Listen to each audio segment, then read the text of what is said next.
बिस्मिल्लाहिर्रहमानिर्रहीम। अस्सलाम वालेकुम व्यूअर्स, मैं हूं एहसन कुरैशी एडवोकेट। आज का जो हमारा लेक्चर है सीआरपीसी का लेक्चर नंबर 61। आज हम जो टॉपिक है एफआईआर के हवाले से डिस्कशन करेंगे कि अगर कोई वकूअ पज़ीर होता है तो एफआईआर का इंदराज कैसे करवाया जाए।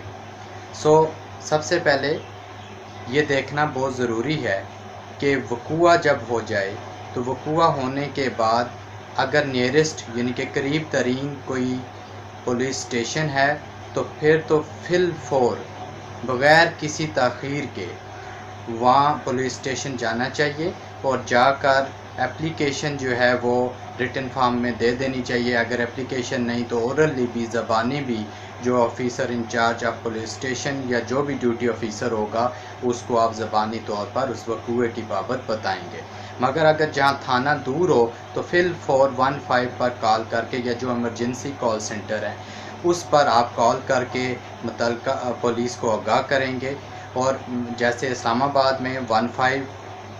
जब कभी भी वकूअ पज़ीर होता है तो थाना अगर दूर हो, पुलिस स्टेशन दूर हो तो 15 को इत्तला दी जाती है। उसके बाद मुतल्लिका थाने में जाकर कार्रवाई भी अमल में लाई जा सकती है। दरख्वास्त तहरीरी तौर पर भी दी जा सकती है और उसके साथ साथ ज़बानी भी आप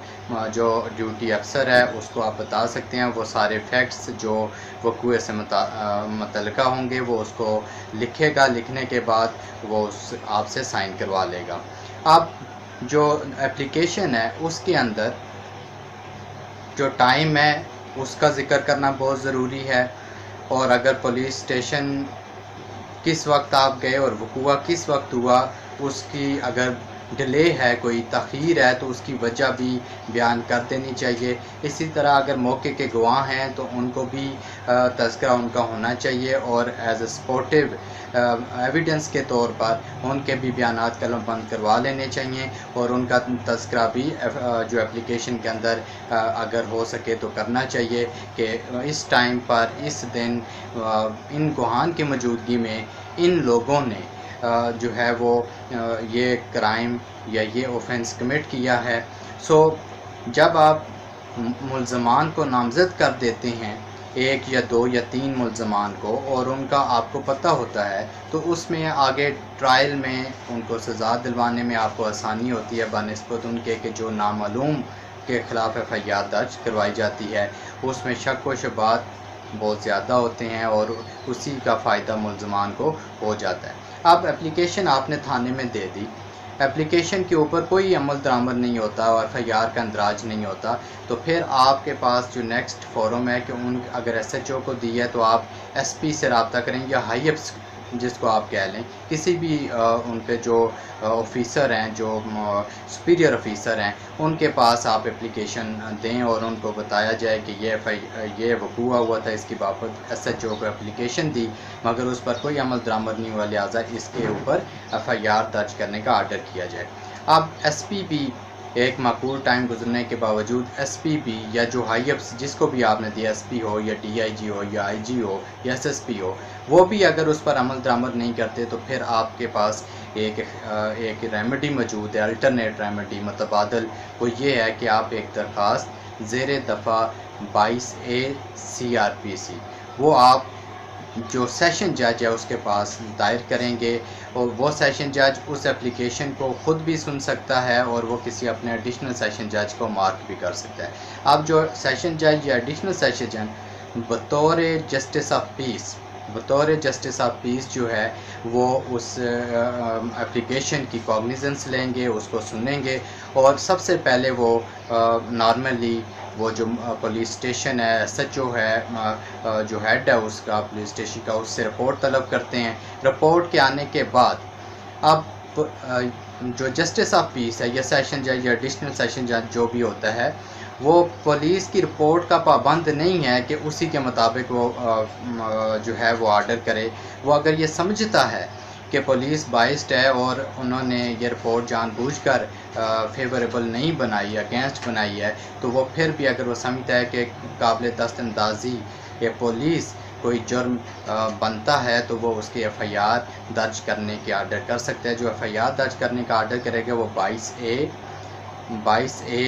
जो 22 ए है उसकी सब सेक्शन 1 और क्लॉज 6 के अंदर उसका तस्करा है कि वो एफआईआर दर्ज करने का आर्डर कर सकता है। अब जो 22 ए है वो उस पर भी एफआईआर दर्ज नहीं होती,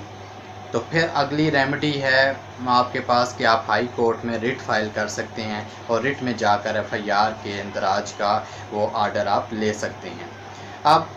22 ए में एफआईआर दर्ज करने का आर्डर जज साहब ने कर दिया, मगर पुलिस उस पर अमल दरामद नहीं करती, तो फिर क्या रेमेडी अवेलेबल है? फिर आप 22 बी है वो उसके तहत उसी सेशन जज या जो जस्टिस ऑफ पीस होगा उसके पास आप कंप्लाइंस पटिशन ज़ेर दफ़ा 22 बी आप दायर करेंगे और वो जो है मुतल्लिका SHO या जो पुलिस स्टेशन है उनके ऑफिसर्स को वो उस आर्डर के मुताबिक एफआईआर दर्ज करने के लिए वो कंपल कर सकते हैं। 22 बी के तहत कंप्लाइंस पटिशन लगा कर आप उस पर अमल दरामद करवा सकते हैं उस एफआईआर दर्ज करने के आर्डर पर। अब अगर वो नहीं तो फिर आप कंटेम्प्ट ऑफ कोर्ट यानी कि कंटेम्प्ट पिटीशन भी दायर कर सकते हैं, तो इन्हें अदालत की कार्रवाई भी की जा सकती है। अब ये तो एक अल्टरनेट रेमेडी 22 ए का हमने तज़किरा कर लिया। इसके अलावा भी अगर आप 22 ए में नहीं जाते तो फिर प्राइवेट कंप्लेंट जो है वो ज़ेर दफ़ा 200 CRPC मुतल्लिका जो इलाका मजिस्ट्रेट है उसके पास दायर की जा सकती है और उसकी कॉग्निजेंस जो है वो 190 सब सेक्शन 1 के तहत वो ले सकता है और प्राइवेट कंप्लेंट में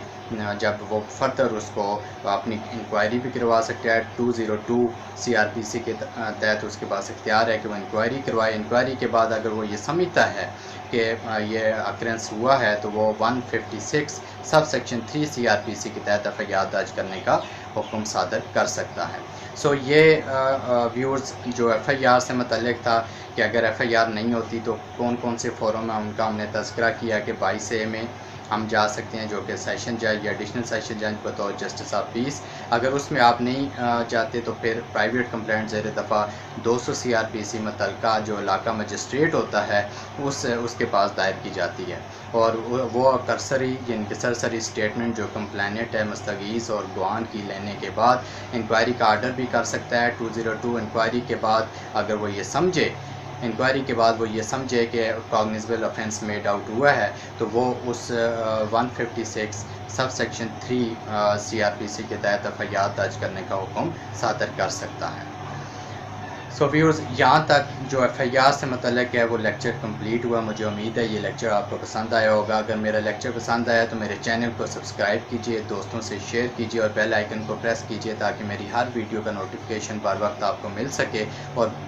कमेंट सेक्शन के अंदर जाकर अपनी कीमती आरा से ज़रूर आगाह किया करें ताकि उन आरा की रोशनी में इस नॉलेज शेयरिंग के अमल को मज़ीद बेहतर बनाया जा सके और जारी व सारी रखा जा सके।